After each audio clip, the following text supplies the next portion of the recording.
Good morning and welcome to another episode of Environmental Social Justice. I am your host, Wendy Nystrom, and today I have both of my co-hosts, both Joel Vendette and Joy Langford. So today we are welcoming Irvine Sloan. He is the co-founder of Navigating Gray, which is a social impact consulting firm. And what makes Irvine so unique to me, and the reason I wanted to talk to him today, is he co-founded this company with his teenage daughter. So welcome to the show, Irvine. Hi, thank you for having me. Of course. So could you tell us real quick a little bit about your background and what prompted you to start Navigating Gray? So I spent about 20 years in corporate America in various roles, whether it being engineering, operations. My last stint, I was in strategic sales and then finally into the world of sustainability and ESG. And after leaving the organization, I had this epiphany that I had spent 20 years building corporations, building brands, building revenue models for other companies, and I had done very little to really focus on my kids and really shape their career path. And so as I was sitting at my kitchen table during the holidays, I just basically said it's time. It's been a great run in corporate America, but it's time to really focus on things that are most closest to myself. And that's fantastic. I mean, I've read up a lot about your company, and I really want to also talk about why bringing in a teenage daughter into this, because I know family is important to you. That as you said, you left corporate world to focus on family, but not many parents would say, "Hey, I'm going to start a company with my kid." Yeah, I think again, I've done a lot of international travel, spent a lot of time away from home. And I just, thought back during my childhood. My father was an engineer. He worked for a large utility for 37 years. He would wake up every day at 6 o'clock in the morning. He'd go to work. He'd come back at 5:30. We'd eat. I didn't really learn much about corporate America. And so as I, talked to a few of my college buddies, we always wondered why, we hadn't pursued entrepreneurship earlier. And I think it goes back to just not being exposed to it. As well as, when I think about, we have this phrase of, no one taught me the game, and the game being the game of corporate America. I'd always kind of thought, I want to do something different than I was exposed to. And so I thought, sitting beside my daughter and she always jokes, she says, "Dad, all you do is talk on the phone all day." And I said, "Though that's not really what I do. I do a bunch of other things." I want to really create an opportunity to give her exposure to what corporate America is about at a very early age. I think so many in our generation, we're not exposed to the game, if you will. Yeah. So she gets to get on these calls with these corporate folks. And not only does she gain confidence in herself, because she realizes that, guess what? They don't know it all either. In the fancy titles, sometimes you think that these folks actually know what they're doing. And in many cases, they don't. They're learning as she is. And quite frankly, she can carry her own. She's done enough research. She's done her homework, per se. And it really gives her exposure to in that confidence that she can perform in this world very effectively. You said a lot in that quick dialogue. Was one, a lot of us, and I think everyone on this call and our viewers can relate to the fact that we were not exposed to corporate America as kids. Our parents went to work, they left early, they came home late, they ate, they did more work when they got home, they went to bed. Rinse and repeat. And I was also not exposed to, quote unquote, the game. And my background is science. I am very direct. It's like I am very much, data. So when I entered the corporate world, I did not know how to play that game. I did not know. I just gave information, and sometimes it was not well received. But teaching your daughter that and building up her self-confidence, I commend you for that, because being a woman in business, being a woman of color in business, that's going to be hard. And giving her that confidence that she knows as much as these guys do, regardless of their titles. That's magnificent. And to add to that, I'm almost surprised sometimes when she gets in these conversations, just how articulate she is. I think, I've always kind of underestimated her a little bit.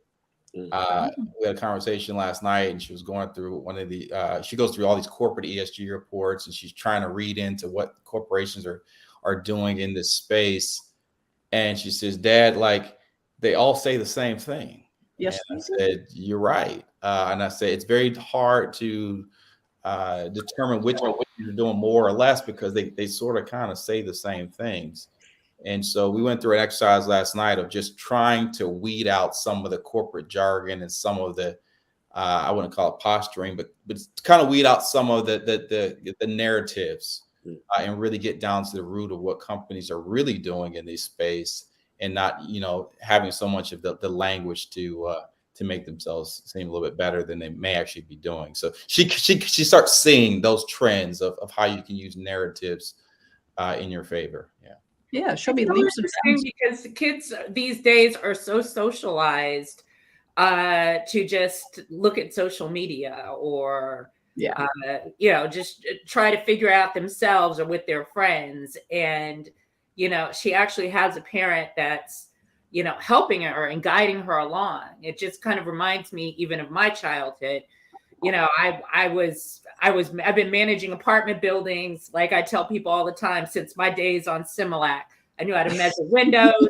By the time I was 12 years old, I was filing eviction filings. Like, my family brought me in as a partner. I knew how to pay a light bill, electric bills. We go through the bills, every month at the kitchen table for this apartment building or that apartment building. So it really does make for a strong leader, probably stronger than most. Which when you get to my age, there's not too much foolery that can go around or can happen around you just because you were trained in the hustle, whatever that hustle might be. So I just have to commend you. You just remind me so much of the way, my uncle trained me. He had no education, but he educated my mother. She ended up becoming a teacher for 40 years. And in the evenings, we managed the apartment building. So yeah, it takes parents like you not to coddle their children, but to bring real world experience into, how life really works and how it will work till the end of time. It won't just be, small little projects or, things that are going on right now in the world. You need to have those life skills to make it through any sort of next step. So kudos to you. Thank you. And with your company, Navigating Gray, one of the things I like about it is it's a gray art than a black and white science, which is important to see those shades of gray in anything. But could you explain, just so people understand in a simple way, what social impact consulting is? So essentially, when you think about ESG, a lot of people, the buzzword is ESG, environmental, social, and governance. And social, it's predominantly social impact and social activities have been in a different realm from traditional businesses. They've been in this realm called a foundation. A lot of corporations have these foundations they put on the side, and those activities are typically funded by the corporation, independent of any investment dollars, or kind of put on the side. And those dollars are used to do things that are meant to contribute to society, to the betterment of general society. And so what we do really is we notice there's a trend from investors in corporate America to pull some of those activities back into the core of the business. And so that's not an easy task, because trying to identify the economic value of those activities is not black and white. And I say economic value, I mean the profitability, the things that drive revenue, to drive income or income to the company, are not always black and white. They're very gray. And so what we do is we help those corporations understand how those activities, those social activities, generate real economic value, which is, again, a skill that is not, for long as I've been alive, has never been part of the core part of business. It's always been on the side, under a foundation, under the philanthropic arm of the business. Is now being pulled back in, predominantly by investors, the investor community, saying, hey, we want to make sure you guys are environmentally and socially responsible, and make sure our investments are going to pan out 20 years from now, and make sure that there's no public upheaval that comes across the company. So it's almost a risk mitigation measure, but the companies are not really set up that way. They never have. And so we're helping them, kind of guiding them through that process. Yeah. And one thing you told me when we were talking is you're not always going to have the answer they want to hear, And it's not always going to be, this is what these are the steps you need to do to get better. It's going to be where you called it the Gemba walk, or is it Gemba walk? So the Gemba walk is a term for manufacturing during my days in manufacturing. And it really means, walking the process, like going through the process itself to really understand what's the ins and outs of the where the economic value is generated. A lot of folks, again, are very passive when it comes to social impact. Most corporations, they have they allow employees to, volunteer for 12 hours a year and can, take the time away from work very passively, right? Versus being more active is actually getting engaged, understanding what those communities need, providing an ecosystem resources around them. And that's really what we do. And again, going back to the story of my daughter, I always joke that for every holiday, and I'm really bad about it, I'll always wait till last minute and I give my kids a gift card. I'm guilty of it. I wait 2 days before my birthday, 2 days before the Christmas, I give them a gift card. They open it up. They say, "Dad, we know what it is. It's going to be a $50 gift card." They put it to the side. Then they open the next gift. My wife, on the other hand, she'll maybe give them, a $25, $30 trinket, something that they've wanted, something that she's listened to them throughout the year, something that she's got to, she picked up on little things that they wanted and maybe they forgot about it, and they'll open it up ecstatic. Yeah. And I go back to that is what we have today. A lot of corporations who are using philanthropic dollars, and they feel good because, hey, we're giving us money, but money by itself does not create impact. It creates a small amount of impact. Don't get me wrong, you need money to create impact. But in order to create maximum impact, you've got to correlate that with time and resources. And when you do that, you really start seeing companies that are doing more or less in this space or really create impact. And so that's really where we try to focus our time, is helping customers understand where they can create impact using time and resources, actually putting meaningful effort into the space. Now, when you were forming the company, and you were trying to figure out the direction that you were going to take, obviously you wanted to do this with your daughter. What was her involvement in the creation and the mission and the goal? Like what? Yeah. So really, how it all came about, my daughter's working at a large drugstore chain, and she was making like $15 an hour. And I was like, that's great. I wasn't making that money. I was 16 years old. And she said, "Dad, I really want to do something more impactful. Don't get me wrong, I love making this $15 an hour, but really I want to do something more impactful." And just to put that in perspective, the previous summer, she worked at the cookie store with all her friends, and she really enjoyed making, she only made $9 an hour the previous summer. But at the cookie store, she was around her friends. She felt like she was around her people, and she was feeling like she was making an impact. And so I said, how do we combine those two? So I can pay you, right? You can be a co-founder in the company. You can help drive how we engage specifically with a lot of the youth, because being of my age, my generation, I don't necessarily can relate purely to the youth, and the youth have a lot of at stake in this space. And so you kind of lead a lot of the analytics and the youth movement, some of the social movements. I'll lead some of these other movements. And she said, "Hey, it makes sense." And obviously she gets paid for it, but she gets to do something that she feels like is creating impact. Again, going back to the story, money doesn't drive that generation as much as it did for me. Right. Because I'm thinking $15 out sounds pretty good.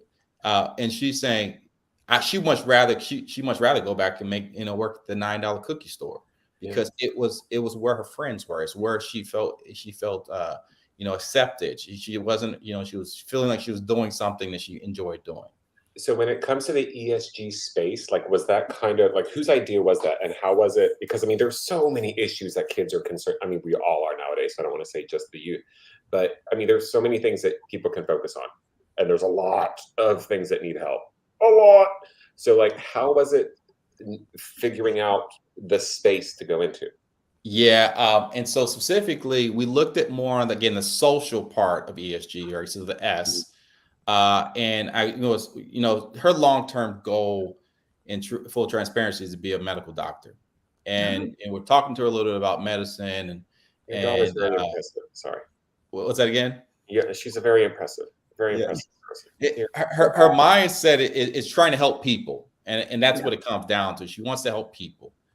And watching episodes of TV on one day on the Netflix, and we start talking about water and how, there's not accessible water to all populations. And she starts kind of like feeding into some of these things through TikTok, which is incredibly powerful. If you get the right feed, there's a lot of environmental, social governance stuff that's displayed on TikTok. And so she started getting involved with like, hey, like, I want to understand a little bit more water and food. And I said, well, guess what? That's all related to ESG in some sense of the word, some sense of the form.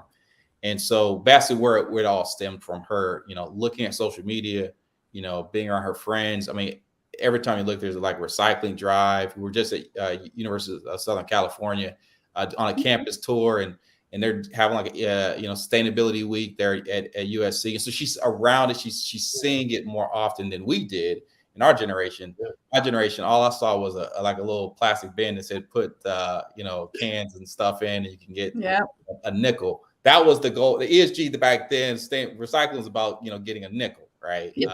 To them, it's much bigger. Yeah. That's awesome. That's actually really impressive. And how old is your daughter?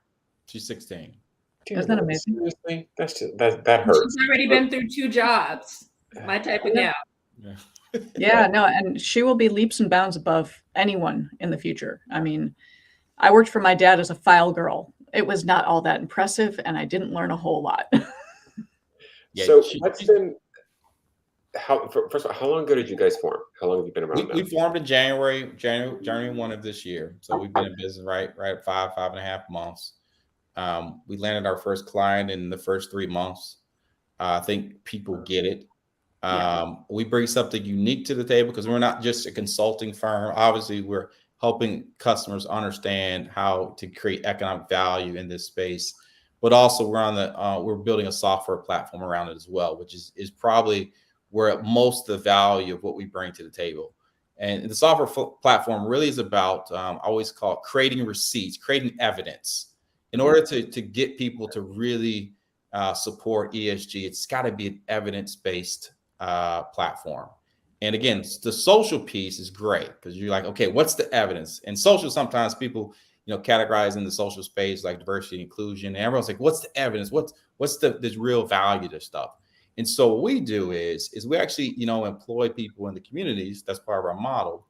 And those people in communities go out and take pictures, videos, testimonials. We're trying to get data at the local level. Trying to level data at the local level so we can provide evidence back to corporations that, hey, a lot of these dollars you guys are spending, maybe they're not really reaching the communities that you think they are. So is it fully, transparent in your ESG reports that you state that you're doing all this great work and it's implied doing this great work, but is it really making a difference, right? And so by having the receipts at the community level, it's a much different ballgame. What happens today is large auditing firms, and I won't name them, they come in and they produce audits. And I can tell you from basic, just pure dynamics, they cannot audit at the ground level. They don't have enough people to audit at the ground level, nor are they affordable to audit at the ground level. Yes. Their rates are such that they have to work at a higher level. They cannot really work at the bottom level. And so a lot of their data and their audits are extrapolated. They're not completely clear because they have to take bits of data and they make assumptions and they produce these results for these companies.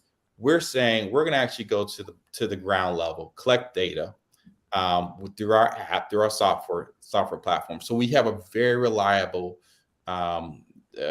depiction of what's really going on and really saying, hey, are you really creating economic impact or are you not? So, go ahead, Joel. Oh, no, go ahead. I'll do it. I was just going to say, in order to get that granular data that you're able to get, the structure of your company is very unique.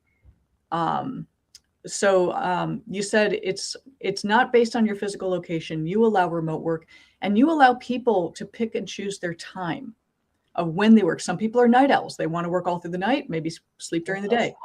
I get up at 4 a.m. I am the most active between, about 5 and 10. If you want to talk to me after 4 p.m., I'm useless. So could you explain to people what your company structure is? Because it is very unique. Yeah. So in the spaces of when you're trying to build an organization, you're trying to help companies, get support for ESG sustainability, most corporations don't have many people technically in those spaces. If you actually look at the org charts, most companies have a handful of people who are like dedicated to sustainability or dedicated to D&I or dedicated to, very few. And they've got these huge goals. So literally there's no way for them to execute on all these lofty goals because they don't have the people. So the way you get more people, you go to the CFO, you go to the lead, the COO, and say, hey, I need more people. The first thing they say is, what value you bring? I need to, everyone's got budgets, right? They got to figure out where do they allocate resources. If you can't define what economic value is, you got a problem. You just can't get more headcount. So what we do is we use a fractional employee model. So we recognize that in the social and in the ESG space, you need a bunch of different skill sets. It's not just you can find one person who knows it all. Like, it's literally impossible. And so we say, okay, you hire us. And what we do is we have people on the front side, we call them the day consultants. Those are people that you interact with on a normal daily basis. In your typical consulting model, those are kind of like your principal or your program managers, or kind of, you're engaged with during daytime. In the night, we have gray consultants. Gray being they work the gray shift. And so gray consultants are just like, normal everyday people who, have a daytime job. They want to create impact, but maybe they don't feel empowered to at their job. Maybe they just, they're not completely fulfilled and say, I want to work at night. And so it's kind of basically the Uber model. There's really limited opportunities to find employment in the evenings, quite frankly. You can drive Uber, you can work at Amazon warehouse, you might be able to work at a call center. Yeah.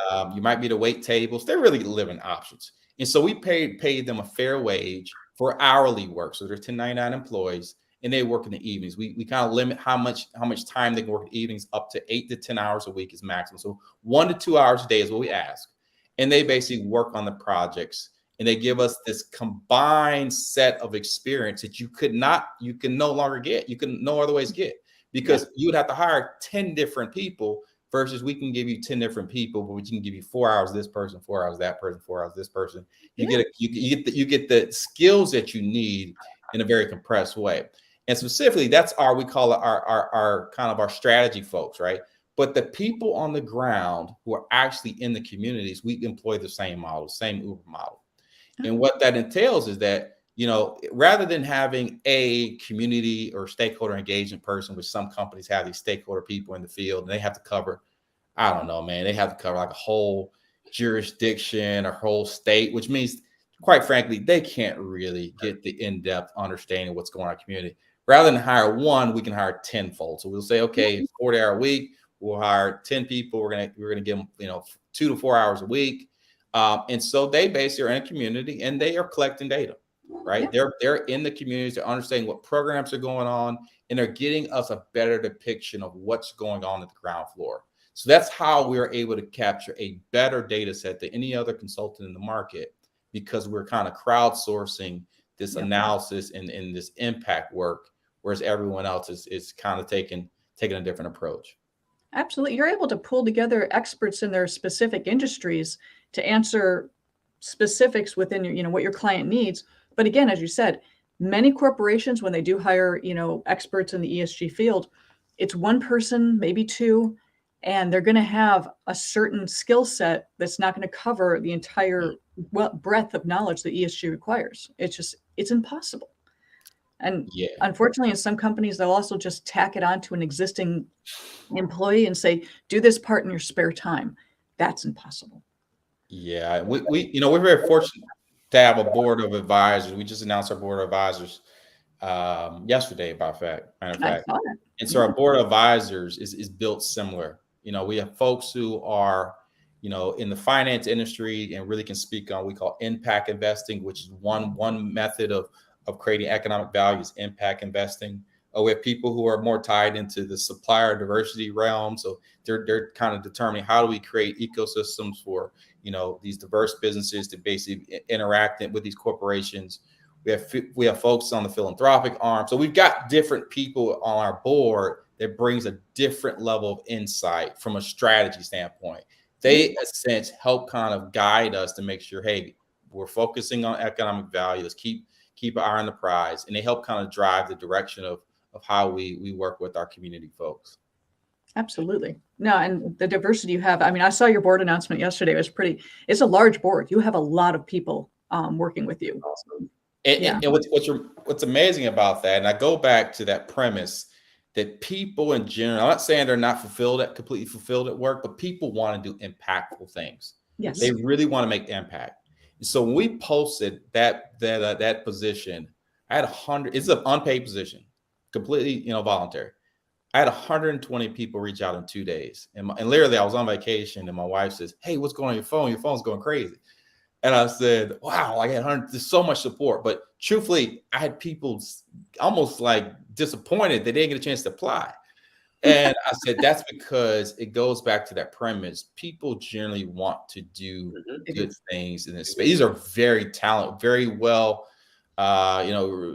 distinguished folks who are on the board, have done a lot of great things in their career. And that just shows that even if you don't pay people want to do this kind of work, as opposed to the traditional philanthropic social impact activities, such as, working at a, food bank or, plant trees. Like, that's cool, but people want to do things that are relative to what they're good at, right? To what their job is, as opposed to just doing things that are, we'll go do the traditional trash cleanup at the park. Like that's kind of, people are past that stuff, right?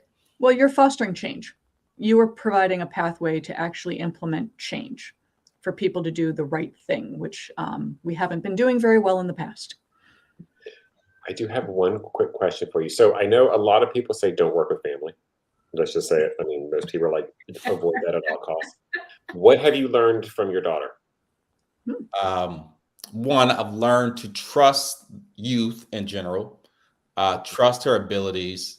I don't think I've ever really looked at her the same. When you work with somebody, you have a different level of relationship. And we don't have I'm the CEO, she's the, chief social impact. We don't have a relationship. We're equals, totally equals in this thing. But she has ideas. Some of them are great, some of them not. I have ideas, some of them are great, some of them are not. But we try to approach it as equals. And I think what that is, it's allowed me to give her a little bit more responsibility and more trust, specifically around, working with the youth, because again, a part of our strategy is the youth, employing the youth. Matter of fact, this summer we'll employ a couple interns that will work under Sanaa, my daughter. And partly that because I need her to, again, understand how to deal with people, right? Yeah. How to manage folks, how to deal with conflicts, how to take responsibility. If someone doesn't deliver, guess what? You got to own it. I'm trying to encourage her, but more importantly, the youth are extremely, interested in this space.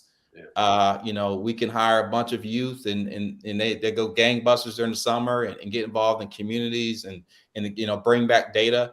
And also, I would say the youth in general are less, people are less confrontational with youth, right? They're more open in terms of some of these issues. These issues can be somewhat confrontational. And so having the youth behind you is very powerful, I've come to find. And so she helps lead that portion of it as well. That's awesome. Brilliant. That's absolutely fantastic. I love that. And I love the fact you're bringing on interns so they have a chance to learn as well. Yeah. That is very important when you're first starting out in your career. Learn the ropes. I joke with her. I said, "Hey, you've got an assignment. You need to analyze X number of ESG reports. You got to figure out, hey, do you farm it out? Do you hire your friends, or do you try to tackle it all? Therefore, you can't enjoy your summer." And so she's going to learn that, right? How much work does she wants to take on versus farming it out to her friends? I mean, they're more than capable to say same way she is. She'll learn how to train them, how to do the analysis, how to look at these ESG reports. What she's in the process of doing now is taking all these ESG reports. She's going to analyze over 50 of them. She's taking them and grouping them into different, we call it impact categories. So ways companies actually create economic impact. She'll take that and she'll run it through a filter, basically an algorithm to determine what are the common words in those spaces. And then we're building an algorithm around it so she doesn't have to do it. So she's going to see that process of how to collect data, how to sort data, how to build or teach an algorithm that can basically do the work for her. And then we'll take that and we'll analyze over 1,000+ ESG reports, and we'll have a really strong data set by the end of the summer. Can I Yeah, sit that's in your nice. living room and watch? I want to see this happen. This is amazing. There is so much to be learned from this. Joy and Joel, do you have any closing questions before we let Irving go? No, I look forward to following you. I just LinkedIn requested you. So I look forward to following you. I do this all the time with adults at the state level here in California. So it's really interesting to watch you do it with our youth and make sure that our kids are actually learning something, learning a craft as they go. So look forward to it. It's an honor. Absolutely. Good to meet you I all. mean, I gotta say, I think you guys are freaking awesome, and y'all are making me feel like I was a really lazy 16-year-old. Like, I mean, yeah, it's kind of a little. Okay, I wasted my youth, but that's another story. It's just exposure, just like anything else. Having exposure to technology. Again, in many cases, my daughter knows technology way better than me. She's schooling me on, Google Docs. We didn't have that back then. Yeah, she's amazing. Social too. Social media is so powerful. Yes. She's gonna at some point take over our social accounts and she'll go, run with it. And I love the fact that you're working with people on their schedule and their terms as far as work goes. I mean, just to jump really quickly on this, I mean, COVID was kind of like the great unfreezing, as a friend of mine called it, as far as like how our culture is going to work when it comes back to working. Like, how do we want things to be? And so to see that you're actually adapting that mindset of just saying people need flexibility for things, I think that's incredible as well. And it's really acknowledging people where they're at, I love that. Yeah. And just for my closing statement, if you would like to come back with your daughter Sanaa anytime, I would love to hear what she has learned and her perspective on what this growing company is. Yes. Yeah. So usually we can catch her after she's done with track for the year. So we can catch her after 3 p.m. typically. She does track. Yeah, she does. She's been doing track for a while. Or during summertime. Summertime, usually her schedule is a lot more flexible, so she can jump on these. I'm going to snag you in the summertime because this is a remarkable young lady you've raised, and I just cannot wait to talk to her. I am just blown away by this. This is phenomenal. And on that, I'll stop because this is remarkable. Or what you're doing is remarkable. Yeah. But on that, guys, thank you so much. Please check out Navigating Gray. Irvine Sloan and his daughter have co-founded this company to help with social impact consulting. This is important stuff they're doing, and clearly they're doing it right. So we will talk to you later. I'm Wendy Nystrom, your host with Environmental Social Justice, with my co-host Joel Vendette, Joy Langford. Thank you all so much for joining us today. We'll talk to you later. Bye-bye. Bye-bye.